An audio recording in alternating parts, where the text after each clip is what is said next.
得奖者商品类广告奖，我们恭喜城市广播股份有限公司的仁爱眼镜早上7点片2位得奖者，我们请先中间跟讲座合影拍照。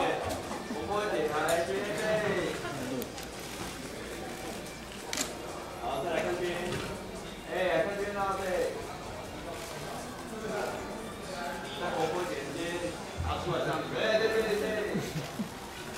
再一个。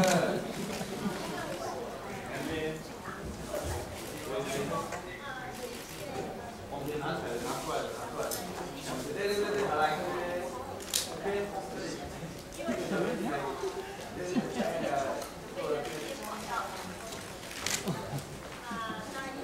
OK， 哇，2位得奖者真是今天哇，可以说是最潮的2位得奖者了。谢谢。对，那也知道说，因为我们这个奖项也是非常有意义哦，是我们这次以2项双料入围，然后能够顺利其中一个得奖，那想必是相当有成就感。我们跟大家分享一下获得这个奖项的心得，好不好？各位媒体朋友，我们已经是第2次入围这个奖项当中作品最多的电台，另外一家呢是音乐制作公司，在电台里面，我们已经连续2年获得这个奖项的入围作品最多。那么我们这一次以仁爱眼镜作为形象的广告呢，仁爱眼镜这一次也非常慷慨的提供了他们店内20几支，包括我们的加油团还有我们的加起来呢有10-20万的这个眼镜，当做这一次金钟之行。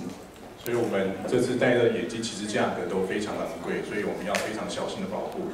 那卖生气，不然的话可能就要一边做广播一边卖眼镜了。管他。好的，其实我们是一整个制作团队，所以我们会从很多的同仁当中的一些创意发想当中，可能几千几百个当中才挑选出来我们这2支广告来去制作，来去做播出，所以算是很辛苦的一个背后的一个广告的工作。 是，真的要有你们这样用心，才会让广播连广告都好听，对不对？